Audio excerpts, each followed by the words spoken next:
मित्रों नमस्कार। सूचना की दुनिया पर आपका स्वागत है। मैं हूं डॉक्टर सुभाष चंद्र सिंह, राज्य सूचना आयुक्त उत्तर प्रदेश। गोंडा की बैठक में प्रश्नोत्तर कार्यक्रम में बहुत सारे सवाल आए। एक सवाल धारा 18 का आया कि प्रायः लोग धारा 18 में शिकायत करने चले आते हैं और ये कहते हैं कि हमको सूचना नहीं मिली, इसलिए आप दंड दीजिए। इस पर विस्तार से चर्चा हुई और इसके साथ ही कई अन्य मुद्दों पर भी चर्चा हुई। उस चर्चा के प्रमुख अंश आपके साथ साझा कर रहा हूं। आप इसे देखिए। आपकी प्रतिक्रिया का हमें इंतजार रहेगा। जो सूचना मांगता है वो शिकायत में आता है, यानी सूचना उसके लिए निरर्थक हो गई। एक उदाहरण से मैं समझाऊंगा तो हो सकता है आप लोगों की समझ में आ जाए। दो लोगों की शादी हुई थी, बाद में विवाद हो गया, बाद में तलाक का भी मामला आ गया परिवार अदालत में, और उसकी पत्नी ने कहा कि हमको भरण पोषण चाहिए। तो पति ने, यह मामला हाई कोर्ट तक भी गया, पति ने हाई कोर्ट में कहा ये तो लेखपाल हैं, ये तो सरकारी कर्मचारी है, इनको भरण पोषण की क्या जरूरत है, और मेरे पास तो इतने पैसे नहीं कि मैं इनको भरण पोषण दूं, दे सकूं। तो कोर्ट ने पूछा वो लेखपाल है, इसका प्रमाण लाइए।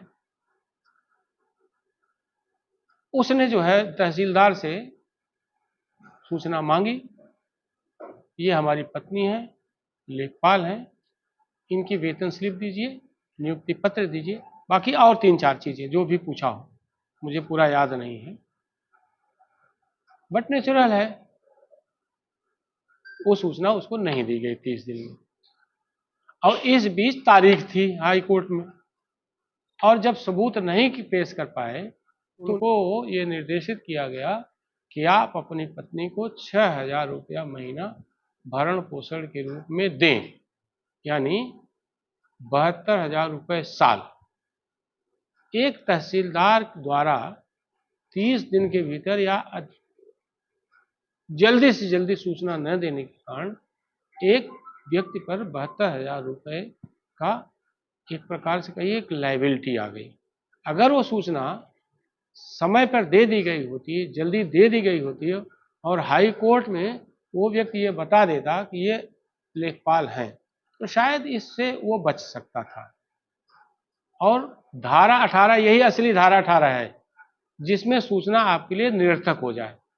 वकील के माध्यम से हमारे यहाँ आया वो व्यक्ति, मैंने पूरा पढ़ा, मुझे लगा कि ये घोर लापरवाही है और मैंने उस पर 25,000 का दंड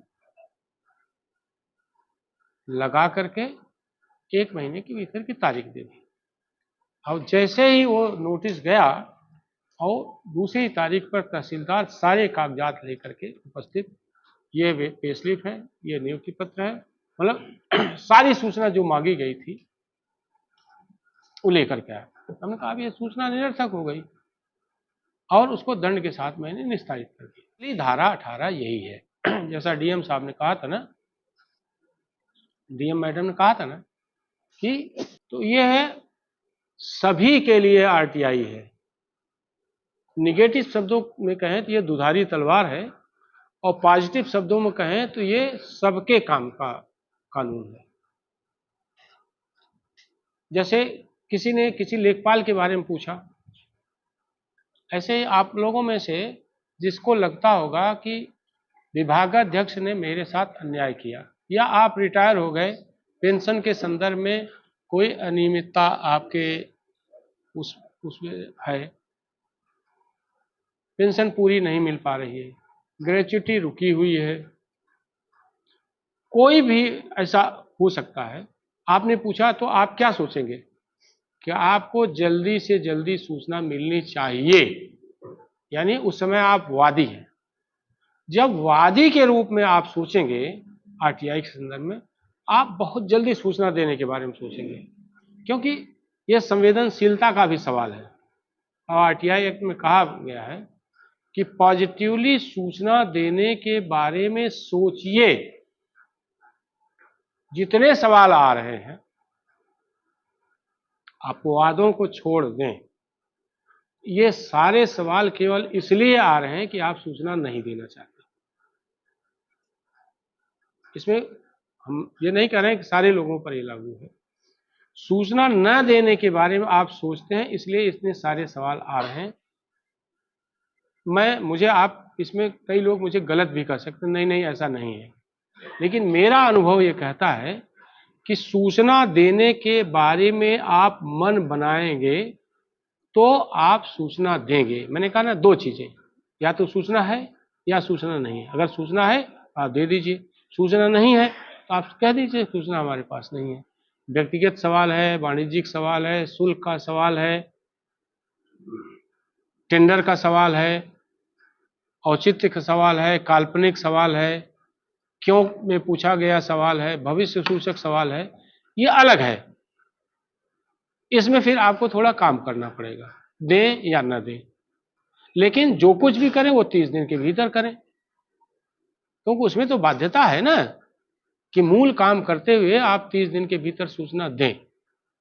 और सूचना देने में अगर विफल होते हैं, किसी कारण से लापरवाही होती है, कोई और कारण होता है, जानकारी का अभाव होता है, आपके जो पटल सहायक हैं, जो आरटीआई देखते हैं, उन्होंने फाइल आपके सामने प्रस्तुत नहीं की, या उन्होंने गलत जवाब बना दिया, या फाइल जानबूझ करके दबाए रखा कि अगर दंड लगता है साहब पर तो लगने दो, हमारा क्या जाता है। तो बहुत सारे कारण हो सकते हैं सूचना समय से न देने के। अब ये आपको तय करना है कि कितना आप अलर्ट रहें, आपका स्टाफ अलर्ट रहे। और मैं बार बार कहता हूं, प्रारूप 3 का रजिस्टर, उसको बहुत साधारण शब्दों में मैं बोलता हूं खाता बही, और सरल से कहें वो किचन रूम है। अगर किचन में सब सामान अगर आप व्यवस्थित नहीं रखेंगे तो खाना बनाते समय दिक्कत होगी। हो सकता खाना बनाते समय कोई सामान जो है आपने नहीं रखा या खत्म हो गया, तो कैसे करेंगे। इसलिए उस प्रारूप 3 के रजिस्टर आरटीआई का सारा ब्यौरा होता है। आरटीआई कब आई वो आपको ही बनाना है, आरटीआई कब आई, किसकी है, क्या पूछा गया है, और उसका बाकायदा धारा 6 आप संजो करके रखते हैं। अगर प्रारूप 3 का रजिस्टर आप बना लें, मुझे लगता है कुछ समस्याएं आपकी हल्की हो सकती हैं। इतनी बात स्पष्ट हो गई। किसी को इसमें कोई संदेह है? अब अगला सवाल कोई पूछ। सर इसमें जैसे पत्नी वाला सर आपने बताया, हाँ, क्या भाई है उसका मांग रहा हो, भाई जैसे मांग रहा हो, या उसका परिवार का कोई अन्य सदस्य मांग रहा हो? भाई देखिए, ऐसा है, अगर किसी के वेतन के बारे में उसके पिताजी मांग रहे हैं सर तो मुझे लगता है देना चाहिए। लेकिन भाई क्यों मांगेगा? भाई अगर मांग रहा है तो संपत्ति के बारे में सूचना मांगे, अपने पिता के संपत्ति के बारे में सूचना मांगे। बंटवारे के बारे में अगर उसको सूचना मांगनी है तो बंटवारे का जो है वो अलग से वो केस कर सकता है। बंटवारा करना जो है आरटीआई में नहीं आता है। फाट करना, कुर्रा फाट, ये सब जो है आरटीआई में नहीं आता है। इन सब के लिए अलग अलग धाराएं राजस्व संहिता में बनी हुई हैं। लेकिन भाई संपत्ति के बारे में पूछ सकता है अपने पिता से।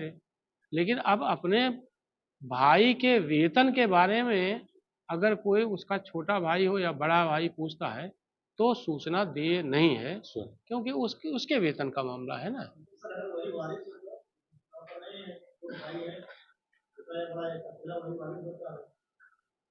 नहीं, अगर वारिस है तो भाई के बारे में काहे पूछेगा।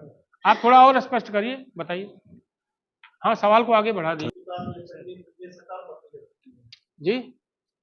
जैसे सर कुल मिला के सेंस सर यही जाता है कि उसमें जो उसका वारिस हो वो उसको सूचना हमें देनी चाहिए।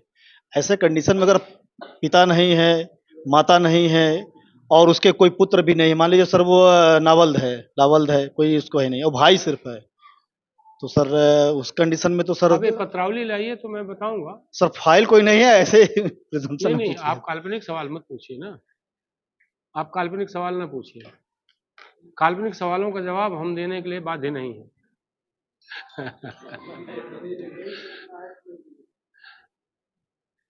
कार्यालय के पत्र संख्या एडी दिस दिनांक 10/2/23 का अवलोकन करें, जिसमें जन सूचना अधिकारी का हस्ताक्षर के नीचे नाम अंकित नहीं किया गया, जैसा कि अधिनियम 2030 दिन के भीतर आपने सूचना दी, दे दिया। हाँ यह आपकी पत्रावली पर सूचना धारित है? जी सर।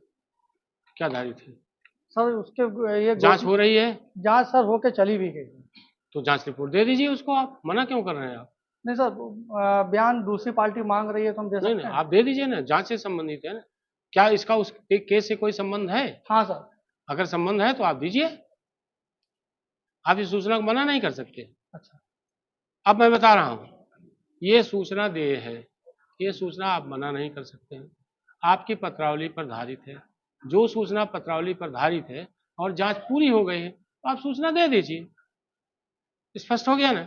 आप इस YouTube चैनल को लाइक करिए, सब्सक्राइब करिए, कमेंट करिए और शेयर जरूर करिए।